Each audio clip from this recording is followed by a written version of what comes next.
Quand la tech vient bouleverser nos espaces de travail, c'est l'objet de notre débat du jour dans Smart Tech. Le bureau reste une place de choix pour les salariés français, malgré tout. Mais quel bureau?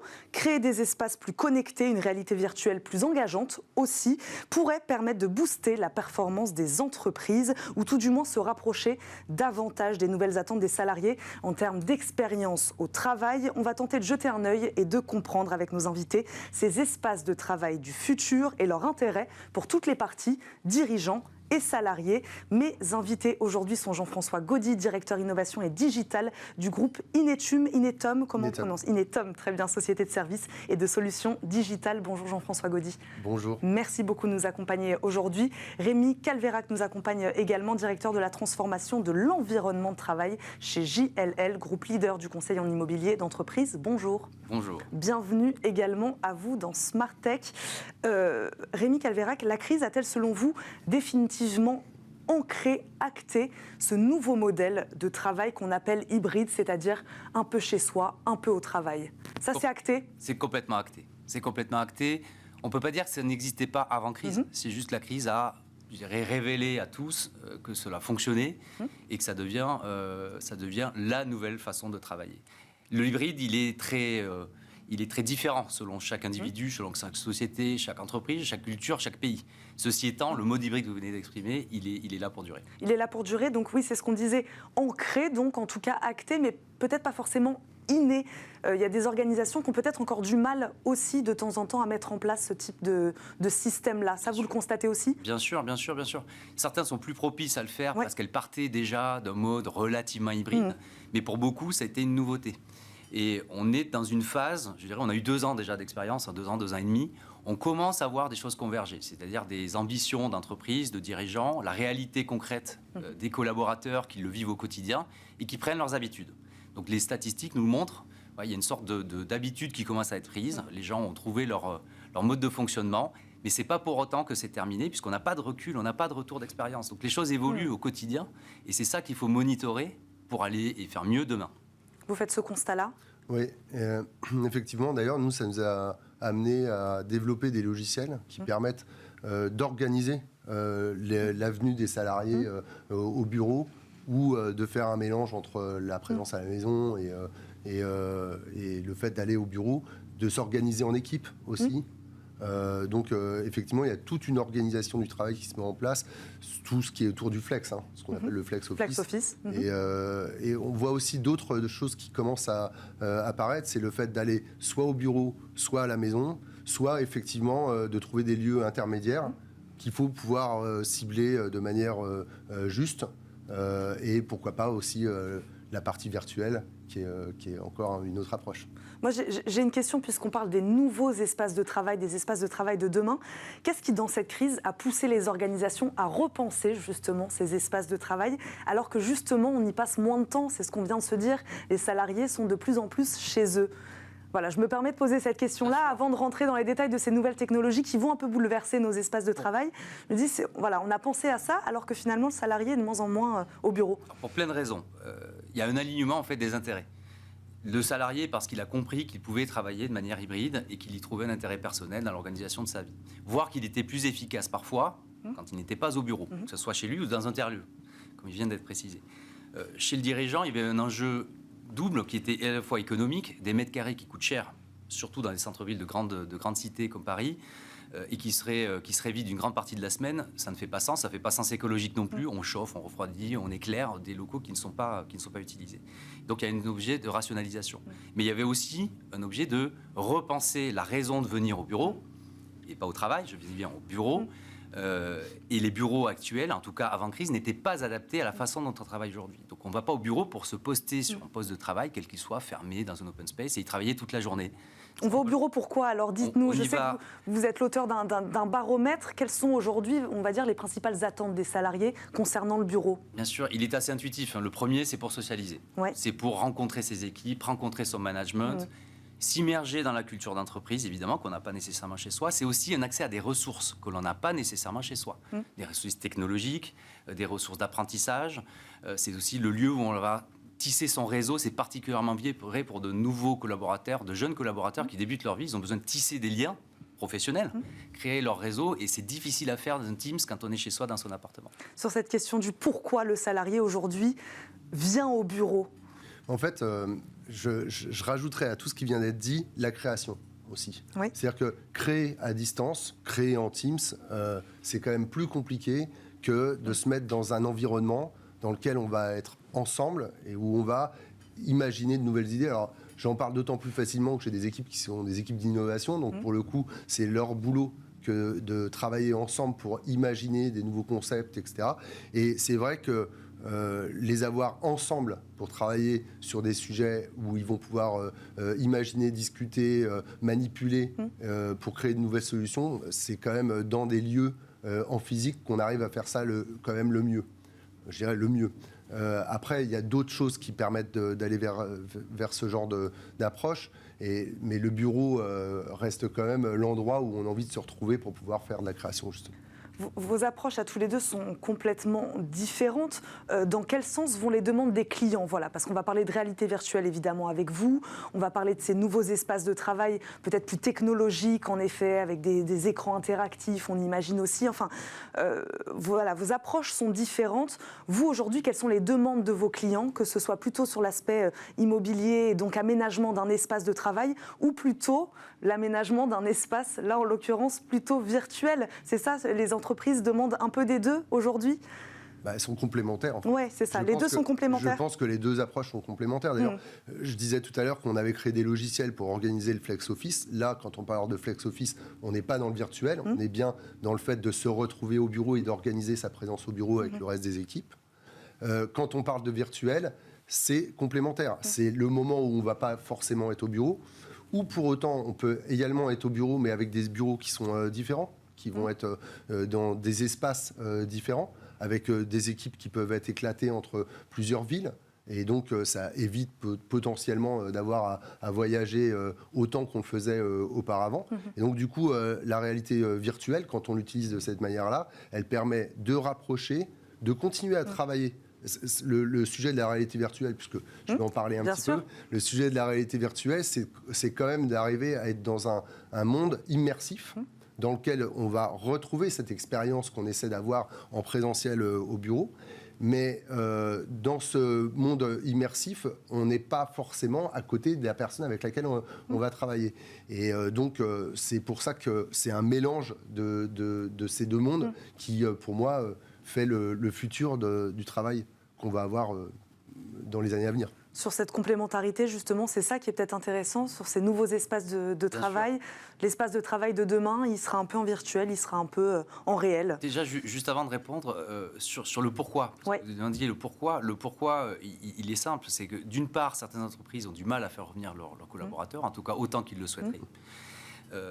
Et par ailleurs, il faut créer, in fine, c'est la performance quand même de l'entreprise, la performance collective qui compte.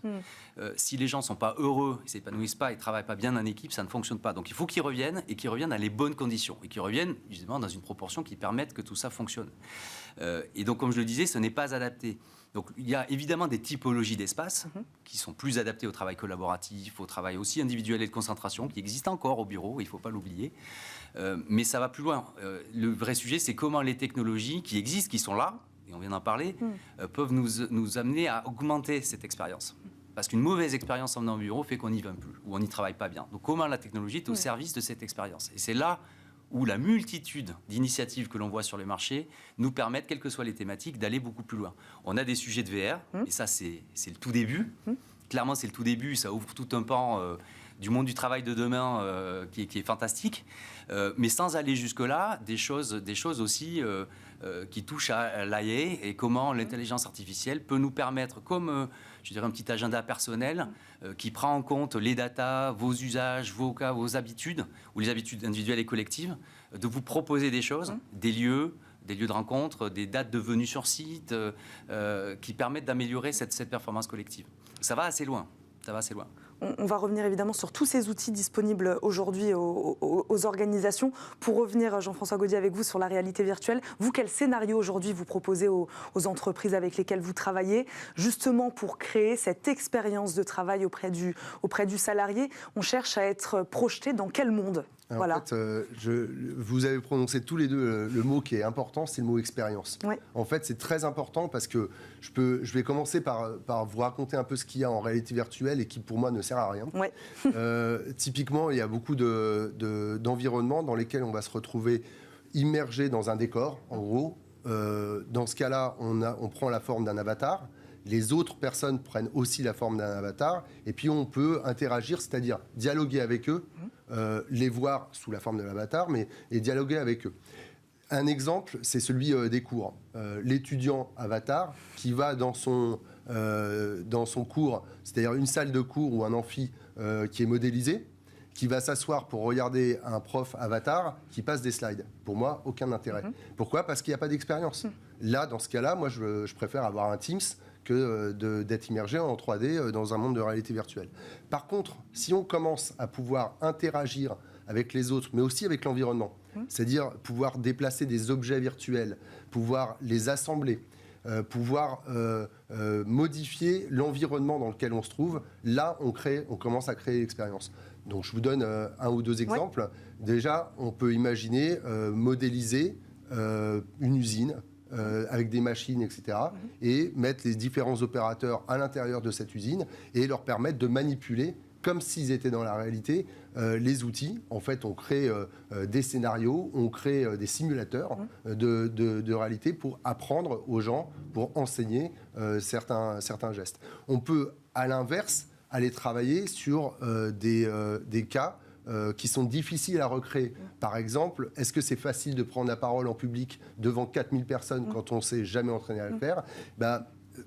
Immergé en réalité virtuelle avec un certain nombre de personnes qui vont jouer le rôle des 4000 personnes et qui vont être reproduites en face de vous, ça vous permet de vous entraîner et vraiment de former votre cerveau au fait que vous allez pouvoir ensuite le faire dans la réalité et vous serez entraîné en réalité virtuelle.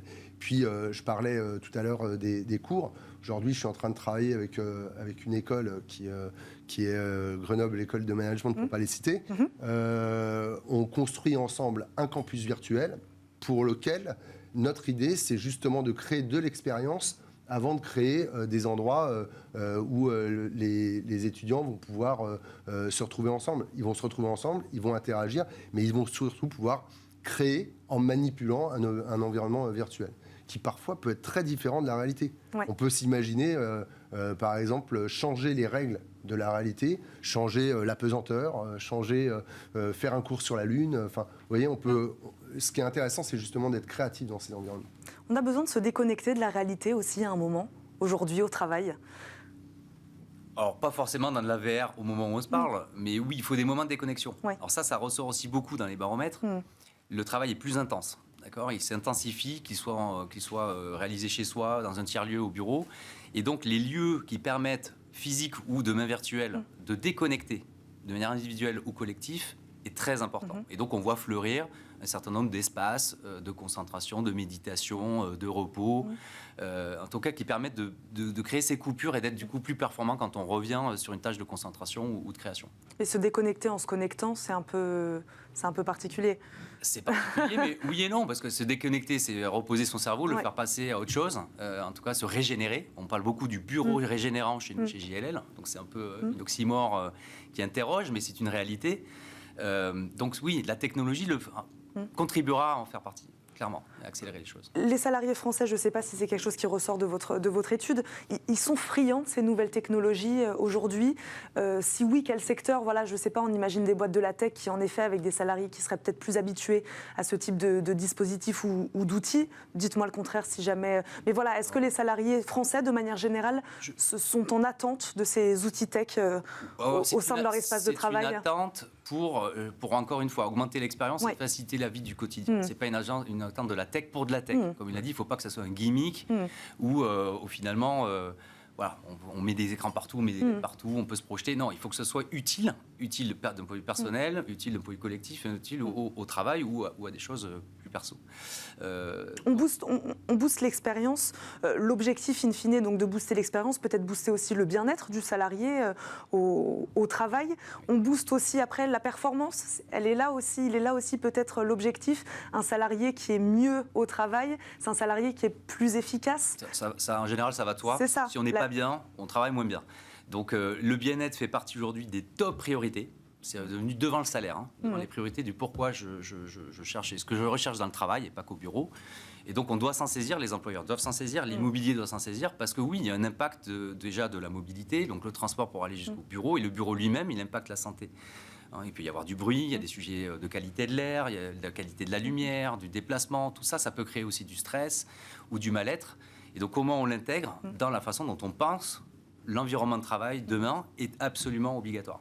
Sur cette question de la performance, ça aussi c'est un atout, c'est une carte auprès des dirigeants d'entreprise et des managers en leur disant voilà, peut-être qu'en optant pour cette solution-là, le salarié sera plus efficace demain aussi. Non, bien sûr, vous voyez, je parlais tout à l'heure en fait de formation, d'enseignement, etc. Donc évidemment, quand on peut mettre la tech au service de ce genre de choses, il faut en profiter. Mais ce qui est important aussi, moi je ne veux pas faire de la tech pour la tech.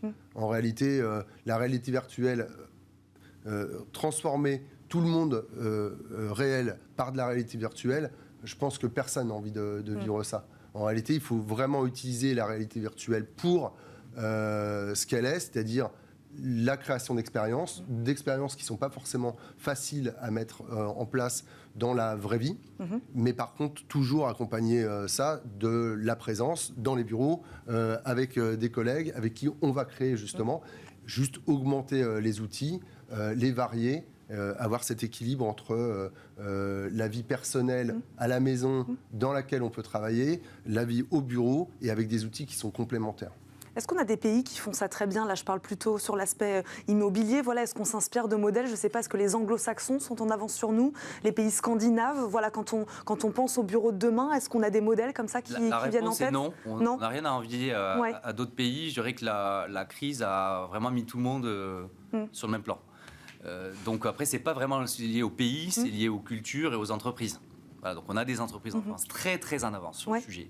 Des Blablacar ou d'autres, où vraiment ils ont saisi le sujet et on dépasse le sujet des technologies, mais elles sont vraiment au service d'une expérience, du bien-être, de la performance, et quelles que soient les générations. Il y a aussi des sujets générationnels. Il faut savoir, en 2030, 75% de la population seront active, seront des millennials. Donc ils n'ont plus cette sorte de crainte parfois qu'on peut avoir à l'usage de certaines technologies. Donc ça facilite la donne aussi. Et donc il faut s'en saisir. Une question sur le coût, évidemment, pour les organisations. Est-ce que ces technologies, aujourd'hui, elles sont accessibles à toutes les organisations? J'imagine que la réponse est non. Mais voilà, l'objectif, in fine, c'est de les rendre accessibles à toutes. Oui, enfin, le coût, c'est pas que le coût financier. Ouais. En l'occurrence, il y a aussi le coût qu'on peut porter à notre planète. Et enfin, moi, c'est un sujet qui m'intéresse particulièrement actuellement parce que c'est ce type de hardware qu'on va utiliser pour faire de la réalité virtuelle immersive, par exemple. Ça va générer énormément de nouveaux devices qui vont arriver sur le marché. Et j'aimerais bien, en fait, que les gens qui vont créer ces devices pensent un peu mieux maintenant justement à la maintenance de ces devices, au fait qu'on ne soit pas obligé de les jeter tous les ans ou tous les 2 ans pour pouvoir les upgrader, pour pouvoir penser à les réparer, etc. Et que ça s'ancre vraiment pour qu'on ne me dise pas après, la réalité virtuelle, ça a un coût, un impact énorme sur l'environnement. Je pense qu'il faut que, de manière générale, la manière dont on organise le flex, la techno qui va avec, etc., doit vraiment prendre à la base ces sujets-là aujourd'hui. Il nous reste quelques secondes. Je voudrais votre avis aussi là-dessus, sur cette question du en fait, pour les organisations. Les technologies, oui, mais le sujet sustainability, il est clair. Il est clair et tout le monde est aligné sur le sujet. Collaborateurs, entreprises, tout le monde, politique. Elles sont indispensables. Typiquement, un bâtiment, on parle aujourd'hui de digital building. Donc c'est tout le building qui lui-même est suffisamment chargé en technologie, mais qui produit énormément de data. Et ces data sont rationalisées pour pouvoir mieux piloter. Et typiquement, moins consommer d'énergie, la mettre au bon endroit, statistiquement montrer quels sont les espaces qui sont plus ou moins utilisés, adapter les sujets de ménage. Ça permet aussi mais ça permet des multitudes de use cases quelque part derrière qui vont dans le sens du mieux, clairement, dans les consommations d'énergie et pas que, dans les comportements, dans les mètres carrés utilisés, construits, déconstruits. c'est un monde qui s'ouvre à nous grâce aussi aux technologies. Eh ben super, on va terminer sur ces mots, un monde qui s'ouvre à nous. Merci beaucoup à tous les deux d'avoir répondu à nos questions aujourd'hui dans Smart Tech. Jean-François Gaudis, je rappelle, vous êtes directeur innovation digitale du groupe Inetum, et Rémi Calvérac, directeur de la transformation de l'environnement de travail chez JLL. Merci beaucoup à tous les deux d'avoir été avec nous. Merci à vous de nous avoir suivis. On se retrouve tout de suite après une courte page de pub.